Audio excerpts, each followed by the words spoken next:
What if I told you that one vehicle stands above the rest as the reigning champion for the worst vehicle you could buy? What if I also told you that more people buy this vehicle than any other, accounting for almost 75% of all new vehicle sales?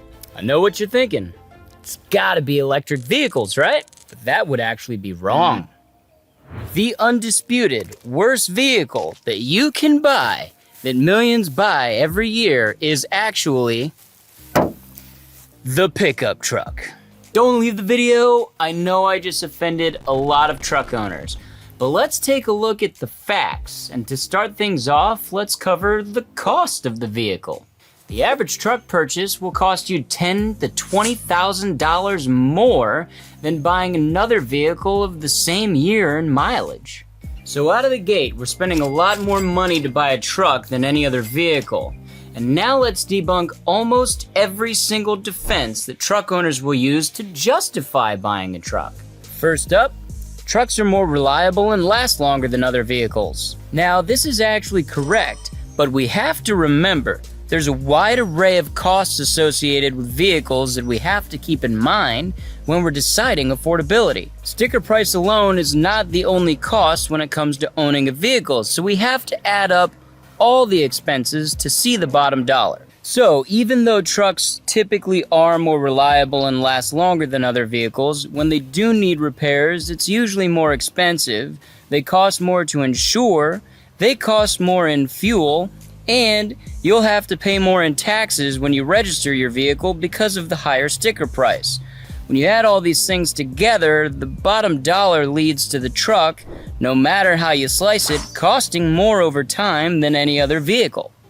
Now let's talk about utility. Now, here there are actually some arguments for justifying a truck over other cars, but it's only in two very specific scenarios that those benefits actually outweigh the additional costs of buying a truck over cars or other vehicles.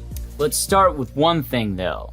The average person does not need a truck nearly as frequently as we tend to think we do. Studies have actually been done on this and show that the average truck owner actually needs a truck so rarely that it makes more financial sense to rent a truck when you need one rather than spend the extra money to own a truck. The numbers just don't lie. The average person just doesn't need a truck enough to warrant all the extra money you have to spend to own one. Now let's talk about the two scenarios where buying a truck actually makes sound financial sense. First up, of course, is if you use a truck for work or your business on a daily basis. No brainer. If your work or business requires the use of a truck, then get yourself a truck. This is financially viable because now your truck is not just a vehicle, it's an income-producing asset and it's a tax deduction, bringing a variety of benefits to the table that outweigh the cost of ownership. And the second scenario where buying a truck makes good financial sense is if you're a regular, avid traveler or a nomad, living in a trailer or traveling in one that requires a truck to be hauled. Again, no-brainer choice to make. Outside of these two scenarios, the numbers are in, folks, and it is point blank a bad financial decision to buy a truck. Thanks for watching and don't forget to subscribe. Mind your money, guys, and I'll see you in the next video.